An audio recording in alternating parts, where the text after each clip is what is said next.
মুরগির মাংস রান্না করলে কালার আসে না, স্বাদ হয় না। এগুলো সব সমস্যার সমাধান এই রেসিপিতে। এভাবে রান্না করলে যেকোনো মুরগির মাংস রান্না অনেক বেশি মজাদার এবং টেস্টি হবে। তার সাথে কালারটাও অনেক বেশি সুন্দর আসবে।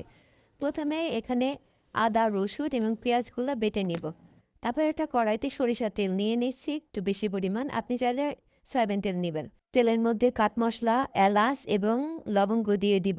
পর আগে থেকে বেটে রাখা আদা, রসুন, পেঁয়াজটা দিয়ে ভালো করে মিডিয়াম টু লো হিটে কষিয়ে নিতে হবে। এর মধ্যে আমি পরিমাণ মতো লবণ দিয়ে দিব। আপনার পরিমাণ বুঝে লবণ দিয়ে দিবেন। তারপরে ভালোভাবে এটা কষিয়ে নেবেন ঠিক এবং ৫-৬টা কাঁচামরিচ চিড়ে দিয়ে দিব। তারপর ভালো করে কষাতে থাকবো ঠিক ততক্ষণ যতক্ষণ না এখান থেকে তেল ছিঁড়ে দেয়। যখন দেখবেন এখান থেকে তেল ছিঁড়ে দিয়েছে তখন এখানে গুঁড়া মশলা যেমন ১ চা চামচ হলুদের গুঁড়া, ১ চা চামচ মরিচের গুঁড়া, ১ চা চামচ জিরার গুঁড়া, ১ চা চামচ ধনিয়ার গুঁড়া দিব। দিয়ে ভালো করে একটু ভাজা ভাজা করে নিয়ে এখানে ২ টেবিল চামচ মতো পানি দিয়ে দিব ব্লেন্ডারটা ধুয়ে। দিয়ে ওই পানি দিয়ে ভালো করে এটা কষিয়ে নিতে থাকতে হবে ঠিক যতক্ষণ পর্যন্ত কষাবেন তত বেশি স্বাদ হবে।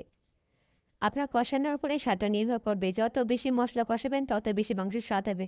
এটা কষাতে কষাতে যখন দেখবেন তেল ছেড়ে দিয়েছে তখন এখানে মাংসগুলো ঢেলে দিবেন।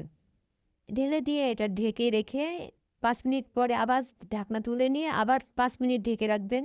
এভাবে ২-৩ বার ঢাকনা দিয়ে ঢাকবেন এবং কষিয়ে নেবেন। নিয়ে যখন দেখবেন এখানে পানি ছেড়ে দিয়েছে তখন আর ঢাকার দরকার নাই। তারপর এটা ভালো করে কষিয়ে নেবেন ততক্ষণ যতক্ষণ না পর্যন্ত মাংসটা ভালো করে কষানো হয় এবং কালারটা পাল্টে আসে। যখন দেখবেন সুন্দর করে কষানো হয়ে গেছে, মাংস হালকা হালকা সিদ্ধ হয়ে এসছে এবং এটার কালার পাল্টে গেছে, তখন এখানে পানি ঢেলে দিবেন। তারপর আপনার পছন্দ মতো ঝোল দিয়ে আসলে নামিয়ে নেবেন। রেসিপি ভালো লাগলে সাবস্ক্রাইব করতে ভুলবেন না।